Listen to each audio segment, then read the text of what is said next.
Everyone, it's Christian Fuchs here. I would like to say a big thank you to our fans and keep having our back for the upcoming Premier League season as well as the Europa League. Keep watching Leicester Fan TV. They have the latest news and they keep you up to date on leicesterfantv.com. So stay tuned and thanks for your support. Morning all, how the devil are we? It's 10 o'clock, it's Sunday morning. It only means one thing, it's the Foxes Aftermath show, but it's a pre-match show. Talking about the Villa-Leicester game. Slight change of plan. We've now got Neil from the Love of Paul McGrath podcast on with us. So I think we better get going. If I press the right button, here we go.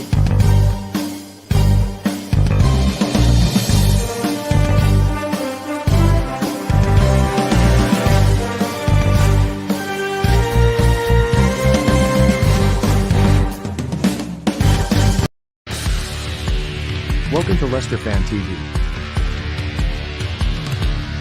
With special thanks to our pal ADT Taxis, Feed Me, Piglet's Pantry, Tiger, Leicester Garage Conversions, Pink Vehicle Leasing, Hologram, The Fox's Arms, Moyer Wade Interiors, and our chosen charity, Memphis UK.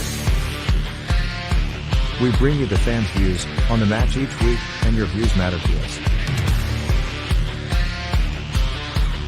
Join the fans debate each match with us.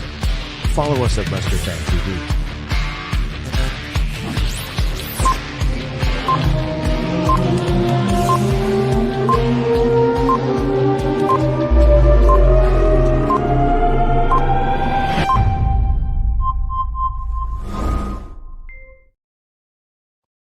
Morning all, how the devil are we? Are we good? Hope you're all well. It's a huge game today. It's a local derby, a Midlands derby, East versus West. What more do you want for a Sunday lunch? Well, Sunday afternoon, just while you're tucking into your Sunday lunch. So I think we'll bring Neil in from the Love of Paul McGrath podcast.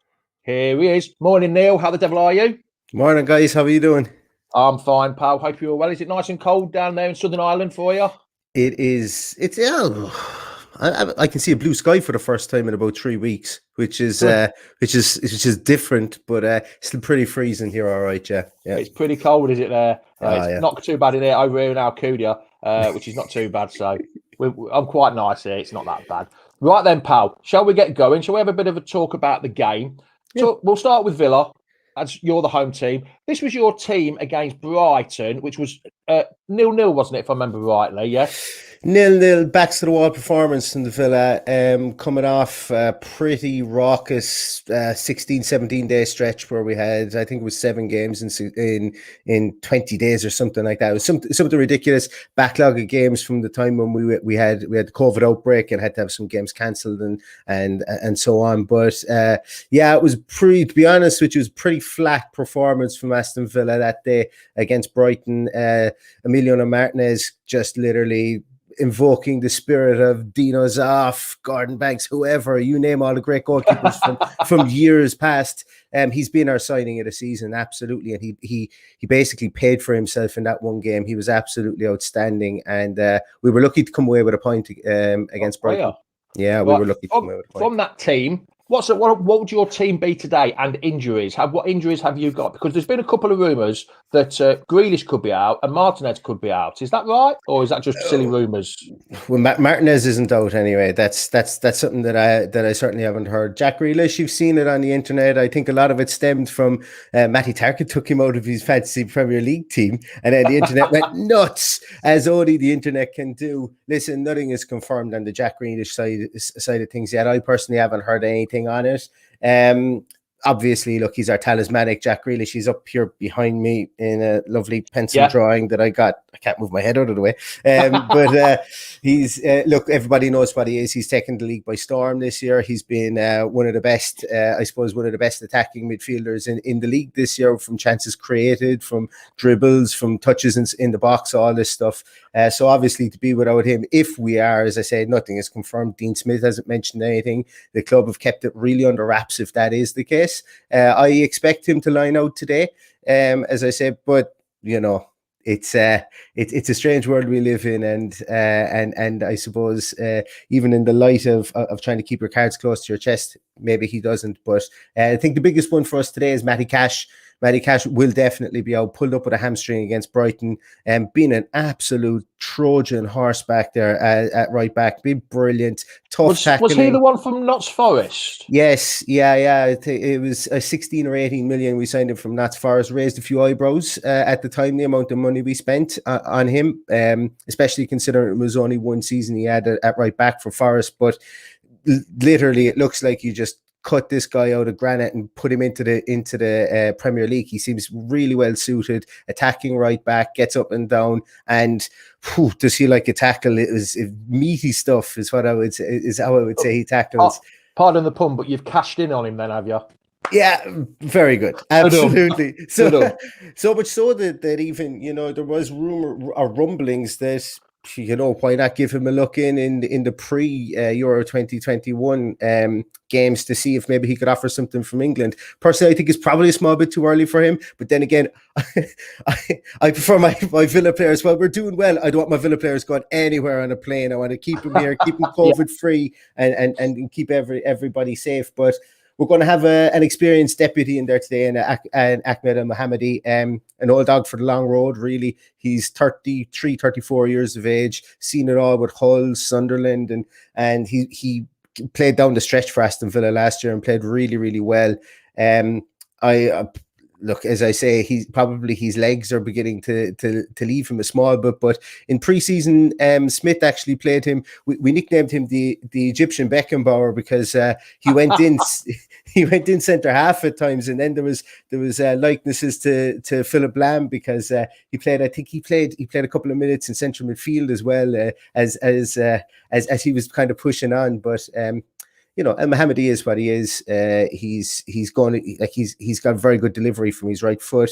I would be expecting, if Villa are to attack down the right wing, I would expect maybe Trezeguet to play in front of him. That Egyptian connection. Trezeguet's very good tackling back, tracking back. He's really industrious. Doesn't have the end product or the goal threat that Traore does, but I think to protect El Mohammedi, we will see Trezeguet in there. I think we'll see a lot of early deliveries maybe from the right hand side if we do choose to go down the right hand side.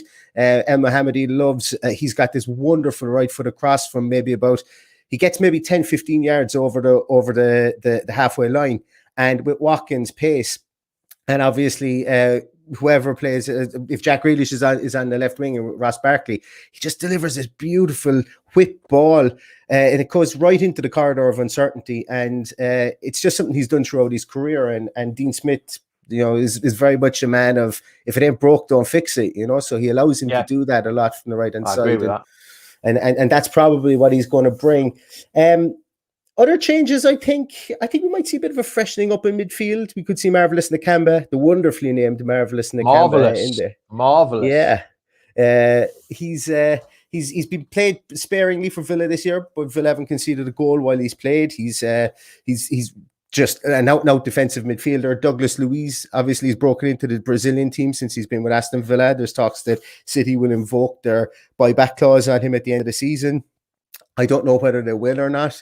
I'm a bit worried that Fernandinho seems to be getting old in front of our faces, and that might entice them to do it, but they have until the middle of July to invoke that buyback clause. So I'm hoping they kind of forget he's with us because he's been a stalwart for us. We wouldn't have stayed up last year only for Douglas Luiz. He was by far our standout player after Project Restart came back.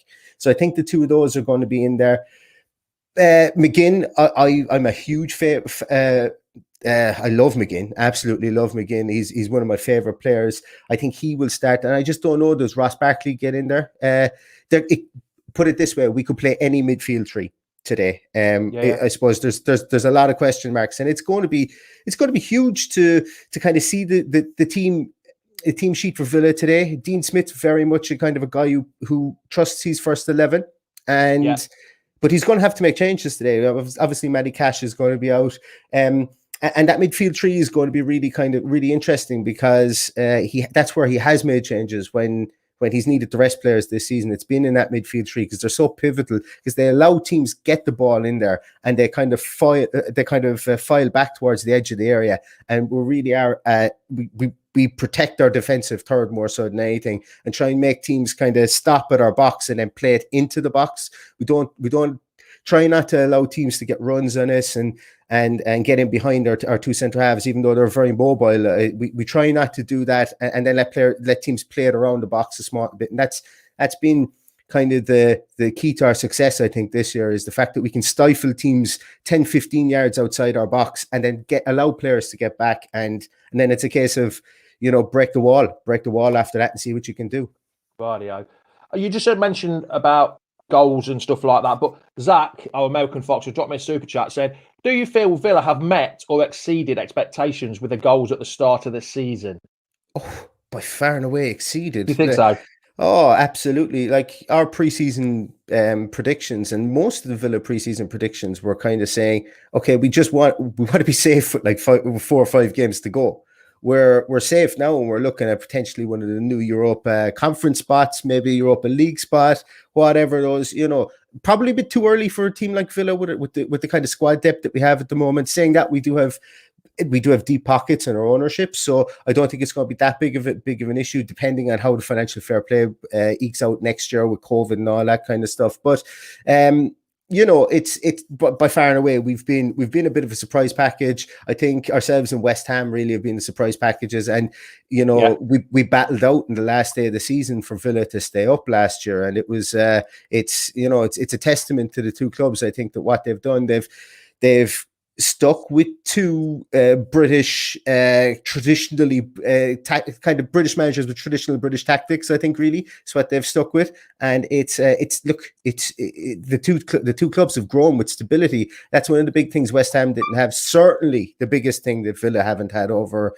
since Martin O'Neill has been here has been some semblance of stability, whether it be financial. Martin O'Neill. Sorry, yeah, I've got to bow because he's God for Leicester, so I'm just bowing to Martin O'Neill. Absolutely, yeah. Being an Irishman myself, he obviously took over our national team. Maybe probably ended a small bit acrimoniously at the end, but I don't think that was really his fault.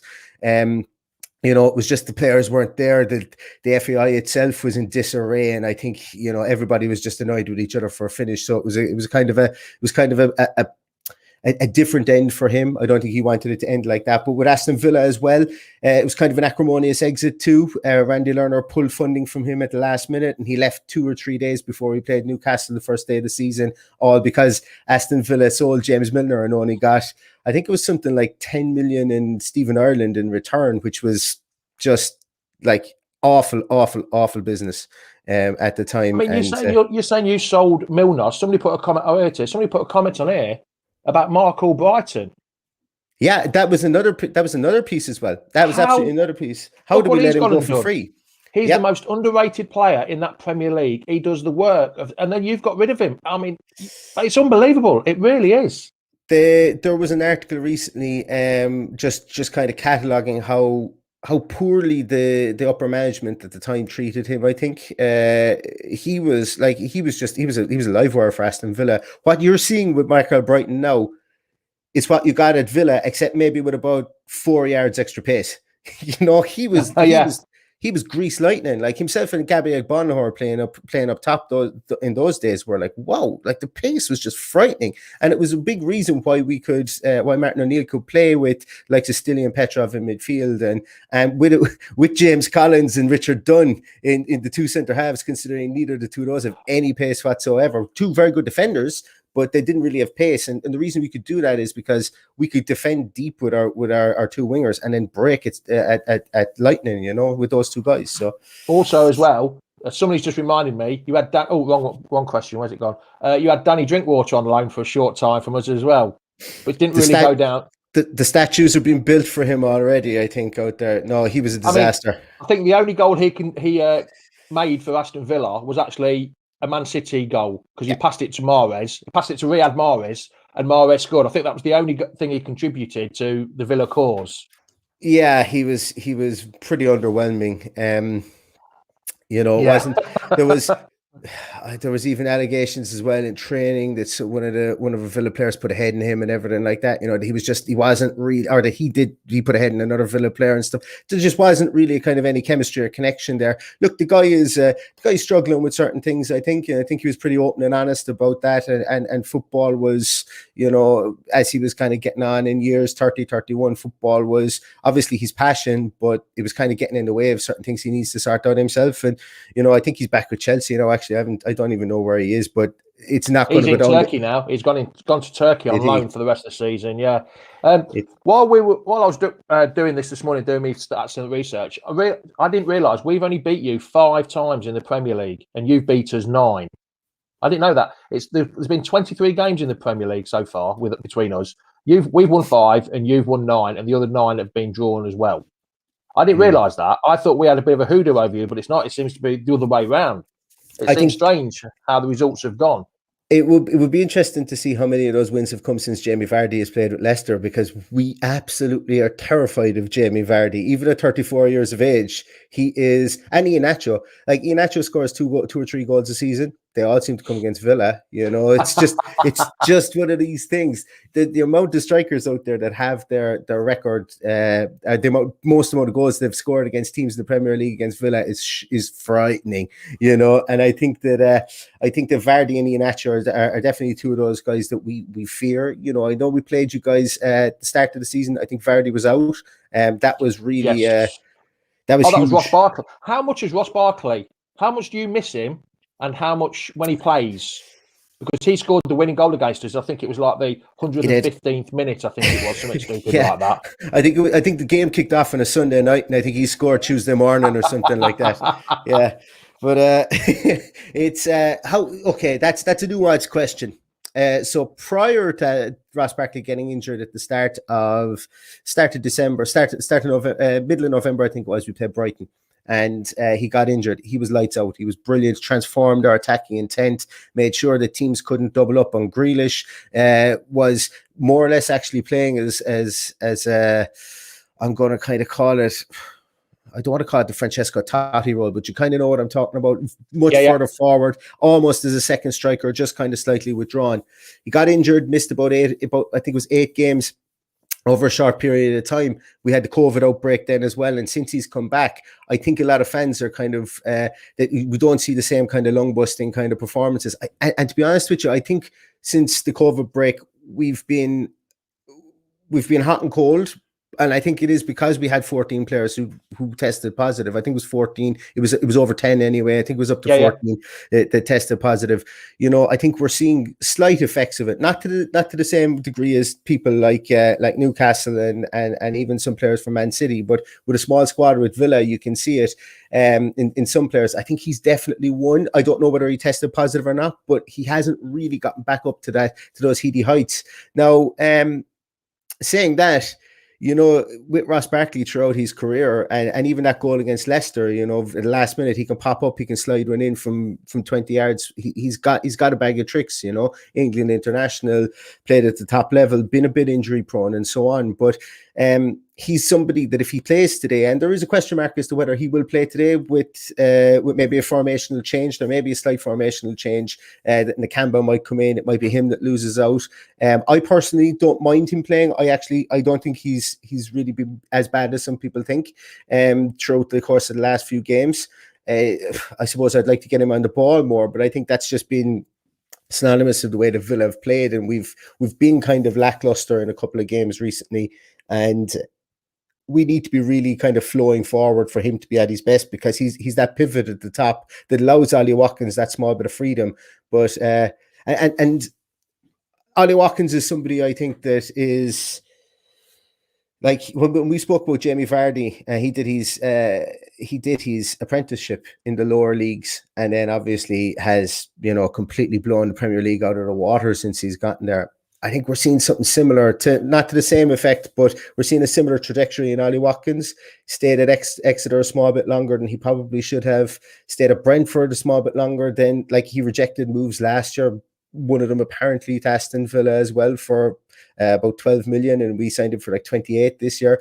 He'd only played 1 season as a striker in the Championship. He started striker for us this year, and my God, his work rate and just that kind of that intelligence of movement. Like, he's born at the back post. He's just like he starts attacks. He does a lot of the tracking back. He does a lot of the closing down up there. And Barkley didn't, so it allowed Barkley to be free. And yeah, like I actually think that somebody like Watkins will relish coming up against Evans and Sionchu today, and he does an awful lot of weaving in and out between two centre halves, and you just got to ask the two Spurs centre halves, the two Arsenal centre halves, you know, and when we played Arsenal twice this year, he's literally just gone to town on them, and they had no idea what to do with him. So just he's an interesting character. 10 goals already this season, and you know, he's just been lights out for us, and he's been one of our most consistent performers, and just huge energy up there. Right then, Neil, big question. Everyone hates this question. I think you might know what it's going to be. What's the score going to be? The last question I always ask everyone, the away fans, the score. Come on, the score. What do you think it's going to be? I'd be delighted with a point today. I'd be delighted with a point today. I think probably the equaling factor for you guys, as like that game against Slavia Prague was a pretty tough one, and you played all your horses, you know, on Thursday. I just think that this team has been real. Like, we're not a bad backs to the wall team. You see it against Arsenal. We scored in like first 90 seconds, and literally we invoked the spirit of Mourinho and just literally parked two double deckers in front of the goals and kept the team out. We did it against Brighton. We're trying to play our way back into form with results in that aspect. I'm kind of expecting something similar today. The flair isn't really there, but the effort and the structure is there. So I'm going to go with a draw, 1-0 or 1-1, 2-0. I think that's the way it's going to be. I don't expect Villa to be lights out going forward. But then again, what do I know? I didn't expect Villa to beat Liverpool 7-2 either. No, so. I don't think anyone did. Well, I'm with you, Neil, because every away game, I always say 2-2. If you can't win, do not lose. That's the way I look at it for a Premiership away game. So I'm with you. A point, I'll be happy. I hope we win. I really hope we win, but I think it'll be a point. So I'll be going for a 2-2 draw. Like I say, a point's better than nothing. Neil, it's been much appreciated. Where can everyone find you on the old Tinternets? Yeah, you can find us. We're the only podcast called For the Love of Paul McGrath podcast. It started off as a joke, and you know, being Irish, I had to pick Paul McGrath considering he's the best defender of all time. But I'm biased today. I say that I'm biased. So you can find us there at www.fortheloveofpaulmcgrath.com as well. For any Villa fans out there, that's our website too. But thanks so much, guys, for having us on. Don't get caught out with the sneaky time change from 2 p.m. to 2:05. It's mind blowing. What's the point in 5 minutes? Why change it? I can't understand it. I was laughing. I was saying if that was in Ireland, they wouldn't have announced it. They would have just said, "I'll be fine. Sure, 2:05 will be grand. No one expects us to start in time anyway." All right, Neil, much appreciated, pal, and we'll speak to you again soon. No bother. Thanks, guys. Cheers, matey. Thanks a lot, Neil. There we go, lads. Good, honest review of the Villa game today. Hope you're all well. Mark, how are you? Good, mate. I think he was kissed by the Blarney Stone. I think he was, ready. Jack, how are you? Yeah, good. You? And we're going to bring in Leicester Food TV, eating his breakfast. What's he eating? Knick-knacks this time. Knick-knacks. Yeah, I'll do it this way, so no copyright stuff. Yeah. Oh, right. Okay, then. All right, then. Well, how is everyone? Hope we're well. Good. Yeah. Are we all good? Looking forward to it. What do we think today? Because it's a big local derby, isn't it, Mark? Not for you, because you're out in the bloody sticks in Norfolk way, ain't you? So it's a big derby for us. East versus West. So what's your Alcudia. Well,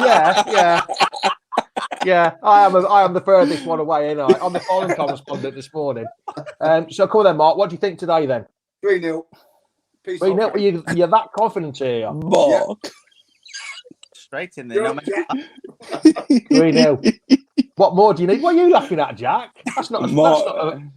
Mark's just straight in, no hesitation. Just like Don't- predicts the Give it score, that's it. 3-0. My 3-0. ex-boss is a villain, and he's not very confident. So Wasn't it? Yeah, well, Leeds weren't very confident, were they? And then all of a sudden, Leeds went and did it. So hopefully, let's not be too confident, lads and lasses out there. Let's be. Tough game today, very tough game. You know, their sign of the season is 100% the goalkeeper, Martinez. Yeah. I think, did he say I'm the close? Oh, okay. He's close to the game today, Tom. In his Tommy's in Redditch, isn't it? So he's out of all of us, he is closest to us altogether. Yeah. No, the thing is though, Martinez. I remember what Martinez said. He's gone to Villa to prove it to be better himself, and it's worked out brilliantly because they're above Arsenal. They are, aren't they? Villa are 8th at the minute with 36 points. That when he went to Liverpool. Yes. Yeah, it hasn't really worked for him, has it, at all over there?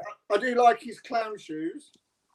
Oh, after last week, I've got rid of that photo now. I mean, my point of view is today. I know I keep saying we want to draw and that, and it's you can't win, do not lose. But I think we need to back up the win over the champions from last week within a 3 points away win against a very good Villa side. And it'd be huge, but it's a big ask because after the Europa League commitments we had on Thursday night, I'm just a bit worried about it, whether they're a bit leg weary. I'm sure Ricky P and Timothy Castagna will come in for Thomas and Amati. I think that, but the only changes. But I think we've got to keep believing, haven't we? And just literally, come on, you foxes, and that kind of spirit. So I can't see there being many changes, to be honest. But we've got to try and back up that Liverpool win, haven't we? We do. I mean, not only that as well, Liverpool lost again yesterday, and Chelsea drew to Southampton. So we've got to take advantage of this today. Because if we win today, I don't know if you've got the table next to you, Jamie, at all. Go on. If we win today, I think we go 9 points clear of Liverpool. Yes, we do. And also, I've got the Premier League up We'll be 9 points clear of Liverpool, 3 points clear of Man U, and 7 behind Man City. But then Man U and Man City have both got to play. Yeah, that's fine. I mean, we'll be 6 clear. Yeah, 6 clear of Chelsea, 7 clear of West Ham, and 9 clear of Liverpool and Everton. Bearing in mind, Everton have played the same amount of games as us. Yeah. As well. So that gap is, getting a bit bigger. But we need to take advantage today because sometimes with Leicester we don't always do that, and we need to. Today's a massive game today. I think I agree with what you just said, Jamie. Almost depends on how the game's going. For 3-0 down, get back to 3-3. That's a fine about a draw. Yeah. But we need that mindset today. Is we need to prove why we are in that top 4. Well, top 3 at the minute. We need to prove why we're there and not fall back from last season. Yeah. And obviously away, our away form is impeccable. If it were a home game, obviously we lost to them at home. But if it's away today, we've only lost 1 away game. In the league, before anyone says, "Oh, we've lost in the Europa League." In the league, and now we're against a decent Liverpool side at that point. But we're going to thank Villa for their downward spiral for Liverpool 7-2. To be honest, though, I think what we've got to think about is our results and not everyone else's results. I know everyone else's results help, yes, but I think we've got to be looking at our results more than other teams' results as well. As long as we go out and get a victory, do not lose, get a point. That's good. But to be wanting other teams to lose, and it helps, yes, I agree, it all helps, but we've got to be watchful of our result first, I think, to be honest. Don't you agree, Jack? Yeah, I think today we've got to focus on our own game and focus on our own results for the rest of the season. We can't keep looking over our shoulder and looking at Chelsea's results, Liverpool, Everton's. We've just got to focus on our own football, and if results come our way, it's a bonus for us, and we get the 3 points elsewhere, then we'll be fine. It's fans, you're going to get that, aren't you, where they're going to look at other results like Liverpool's and Chelsea's, Man City's and Man United's. But you don't want to think that way. We just got to focus on our own game, enjoy our football and enjoy watching the boys and getting the 3 points in every result we can. So, yeah. Right, what we're going to do is have a quick think of the team. I know I haven't told you this and you weren't expecting this, which you know what it's going to be, really. So we're going to run through the team and we're going to think. Between us, we'll get the team. It's got to be Casper in goal, isn't it? It's got to be Casper in goal, unless he's injured. I can't see Casper not playing. Yeah. No. He needs to take off his corset first, doesn't he? If he can get it off. Staniel, he said he's available. He's got to play today, hasn't he? He has to play. I would have thought. Definitely. Left back. And then who else we got? Hold on, let me find the players. I've lost it. Right, Mark, Ricky P. He's got to play today, hasn't he? You would have thought he had rested him for the Europa League game. Absolute diamond. He is, isn't he? He's a quality player. And then we come to the. I honestly think we'll go back to a 2 centre halves. I think Filbert's played his last ever game, to be honest. Obviously Filbert player then now. And it'd be these two, won't it? It'd be Johnny Evans and it'll be Mr. Massive Soyuncu at the back four, won't it? I can't see it being any other thing really. Can you lot? No. That was a partnership last season, when Evans and Soyuncu at Villa Park when we won 4-1. Oh, brilliant. And that was the last time we scored from a corner properly. That's when Evans scored from that corner. It leaked into the net back post. I was like, no. Then I think Wilf will be like the central defensive midfielder as normal, won't he? I can't see it. Literally, the team picks itself, doesn't it? Because then we'll have Yuri Tillemans, won't we? He'll definitely play. He plays better when he keeps playing regular. He drops him when he's pushed more forward. When Wilf is playing, he doesn't play as well. And then Madders, won't it? Madders will definitely play again. So literally, the team just literally picks itself, doesn't it? Mark Albrighton, I would say, yeah. I love that. Yeah. Mark. Oh, come on then, Mark. What do you think? Well, I don't know. I think the last two performances from, like I've always said, he's an 8 out of 10 every game. But the last two games, it's not been 8 out of 10. But this game, I want to prove himself. 6 out of 10. His boyhood club. Don't forget, he is a Villa fan. Yeah. Oh, yeah. Yes. I'd love to put a picture of Harvey Barnes, but for some reason, I've deleted the picture of Harvey Barnes. I don't know why I've deleted it. Back up. Just put Filbert back up. Or here's one for you. Could Under be playing today? Chenga's Under. He's not done what I thought he's going to do. And then, of course, you've got Jamie Vardy up top. That's dead certain. There's no doubt about that. Definitely. But there's the thing. Will Under get a game? Will he be all right? Will he play Nacho today because he's banned on Thursday? Probably not. That's a good point, that. Because you think you've got Vardy. If he gets injured today, we haven't got a striker up top because Perez is injured. I don't think he'll drop Vardy. Will he play a front two to take some of the pressure off? I don't know. Last season against. But Stephen has said he might. Stephen has said if it comes up, will Daniel Amati place Evans? Nacho. So can Nacho play today? Nacho can play today. He can't play in Europe. Last season, people might forget this. When we played Villa, 4 times because of twice in the League Cup, he scored 3 out of 4 against Villa. Both League Cup matches, and that little flick he did when we won 4-1. So he's got a bit of history against Aston Villa. So who knows? Maybe your luck's got to run out sometime, isn't it? That is true. But saying that though, we were first for everything this season. We've always said we'd never beat Arsenal for years, beaten. Not beat Liverpool for so long, beaten. The list goes on, Mark. So, it does. That's true. We're beating the big teams. I mean, don't forget that Villa have still got 2 games in hand over us. Have they? Yeah, they've still got 2 games in hand. Yeah, they've only played 22. We've played 24. So that's true. They're not that far behind us, to be fair. If they win them, though, they go 5th. Isn't there a game? One of their games in hand, I think, is against. Well, I think both of them is against. One's against Man U, and one's against Man City. I think. So that's up. No, it's not. It can't be Man City because Man City are on the Tottenham. same games as we are. Tottenham's one of them because it looks like Tottenham's one of them. Right, okay. So I thought one of their they must have played that game already. Patrick says it's Man U and Everton. They're 2 2 games. Yeah. Wow. Here's one. Stephen says start Nacho and bring Vardy on and save Vardy for Thursday night and the game against Arsenal. Which maybe it's an option, but it's a risky one, isn't it? Ross, this next question is for you. Only Ross only. Want me roasted up for? I had a curry last night, but it was a bit. What's on at 2 o'clock, Ross? Well, 2:05 actually. 2:05. Technically 2:05. But I'll have to have a look. Look at my old freezer and fridge. I'll have to have a look. I'll keep you posted on that one. Yeah, you have to come on later and let us know. Have you noticed everyone turns into Gordon Ramsay when I put the food on? Well, I'm thinking, I'd like to see everyone. Do you know what? Why do everyone cook themselves? I'd love to see what everyone else does. So I'm going to shoot anyway, lads. I've got a call probably in a minute or two.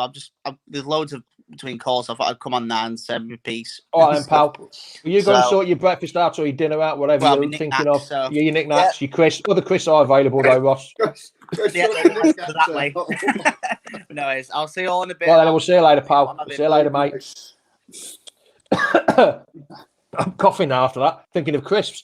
But if you're watching, please follow me on Twitter on the Fox's Arms. Please get my numbers. I'm trying to get to $5,000. Yeah, that one there, Jack. It'd be much appreciated if you could. There must be some people that haven't followed me on Twitter. I know these two reprobates next to me already have.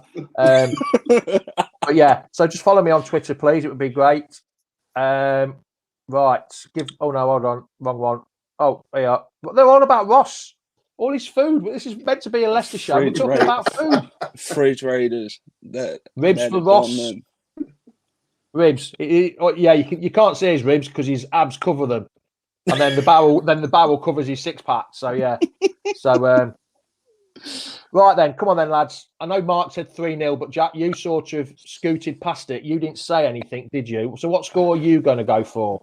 When I went on the Villa podcast, I said 3-1. So are you sticking with it? Yeah, I'm going to stick with it today.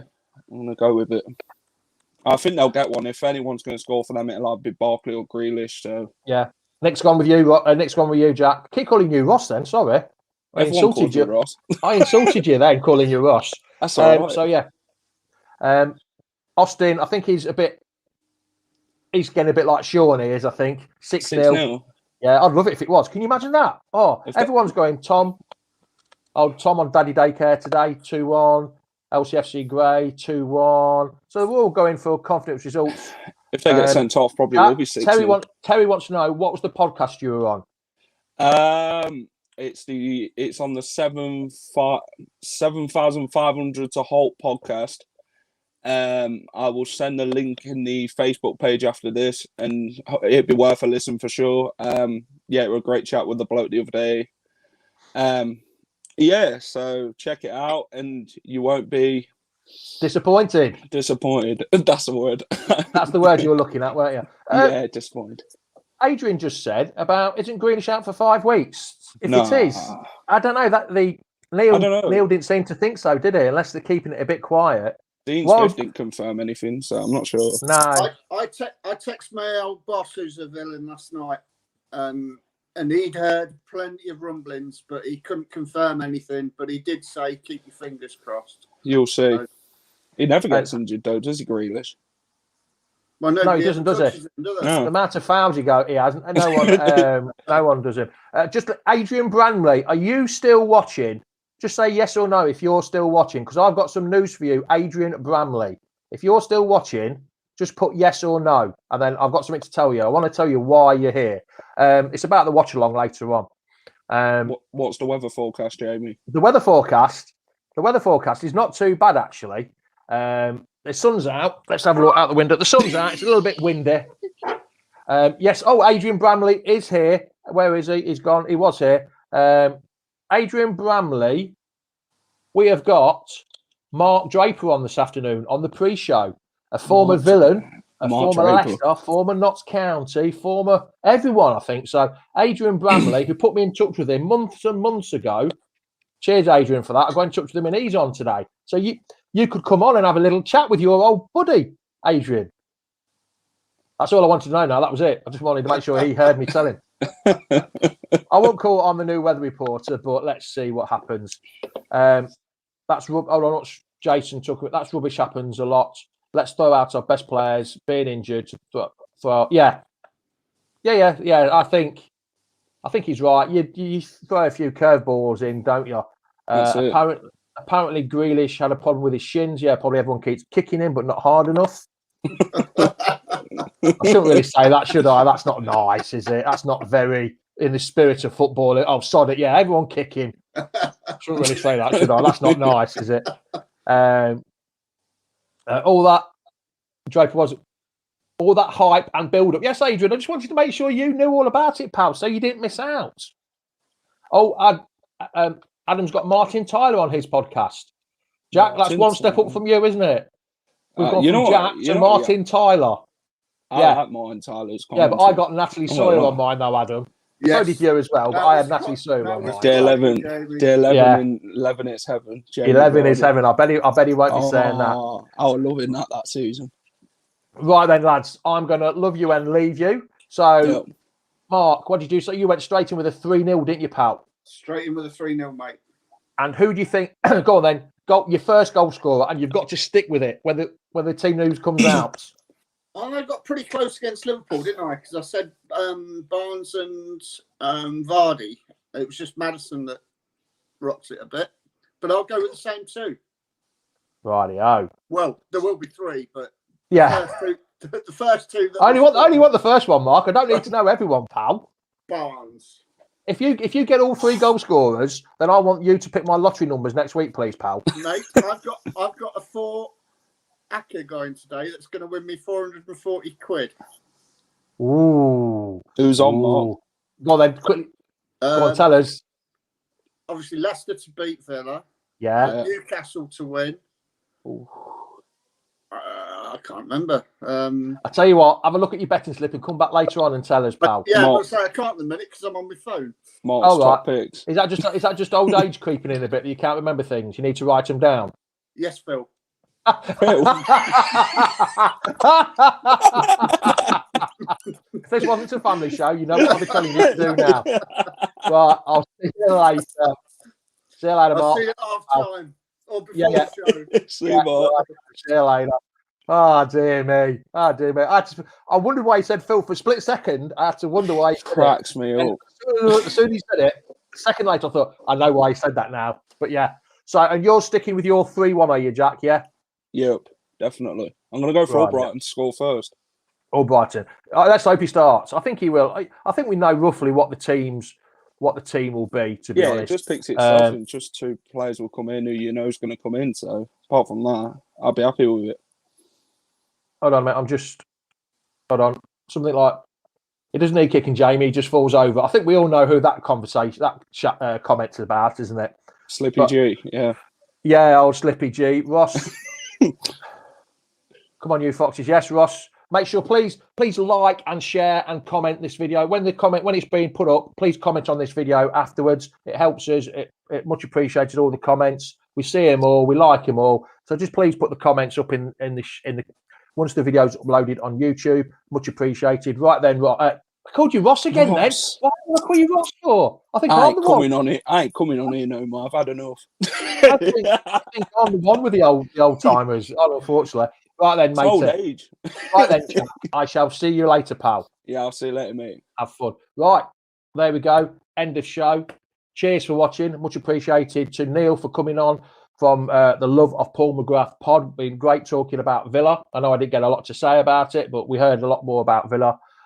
So it's ciao, adios. Hold on a minute. Let me get my settings right. I need to get all my settings right first before I do this, or else it goes a bit Pete Tong. Rightio. So it's ciao, adios, goodbye. Top of the morning to you. Come on, you foxes. Let's get that 3 points. Welcome to Leicester Fan TV. With special thanks to our pals at ADT Taxis, Feed Me, Piglet's Pantry, Tiger, Leicester Garage Conversions, Pink Vehicle Leasing, Hologram, The Fox's Arms, Moyer Wade Interiors, and our chosen charity, Memphis UK. We bring you the fans' views on the match each week, and your views matter to us. Join the fans' debate each match with us. Follow us at Leicester Fan TV.